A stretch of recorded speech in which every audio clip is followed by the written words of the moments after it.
আজকের দিনটা একটু হেকটিক কাটবে। সকালে আগে নিজের কাজগুলোকে শেষ করে নিচ্ছি, কারণ যেতে হবে দিদাকে নিয়ে হসপিটালে। এক দিদার অপারেশনের ডেট আনতে হবে, আর এক দিদার চোখ দেখাবো। তো প্রথমে অর্ডারেরগুলো কমপ্লিট করে সমস্ত কিছু গুছিয়ে নিচ্ছি। আসবে আবার সেই দমদম ক্যান্টনমেন্ট থেকে ওই বনুটা, ওর অর্ডারটাই এখন প্যাকিং করে নিচ্ছি। ওর অর্ডারে ছিল ব্রাউনি আর ছিল টাপ কেক। এগুলো কিন্তু বৈশাখ অর্ডারেরই কাজ। ও অর্ডারটা অনেক দিন আগেই প্লেস করে দিয়ে রেখেছিল, যেহেতু আসতে পারবে না ও কটা দিন পরে এসে এটা নিয়ে গিয়েছে ইছাপুর থেকে।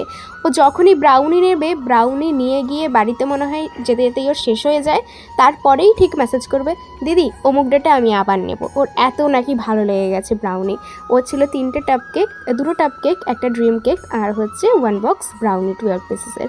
এরপরে দিদাকে নিয়ে চলে গিয়েছিলাম আই হসপিটালে, চোখ দেখালাম, আর দিদার অপারেশনের ডেট নিলাম। প্রচণ্ড গরম বাইরে। বাড়িতে এসে এই কেকটা ঝটাপট রেডি করে নিলাম। আমি আসলে কনফিউজ ছিলাম রেডি করতে পারবো কি পারবো না, কারণ এতটা টাইম চলে যাচ্ছে হসপিটালে। তবুও স্পঞ্জটা বেক করেই গিয়েছিলাম বাড়ি থেকে, যে এসে দেখা যাবে, নিশ্চয়ই করব। বাড়িতে এসে লাঞ্চ করে ফ্রেশ হয়েছি, তখন প্রায় 4:30-এর কাছাকাছি বাজে, আর আমি তারপরেই কাজ করতে লেগে গিয়েছি, কারণ এটা জেদ ছিল যে আমাকে করতেই হবে, আমি করব।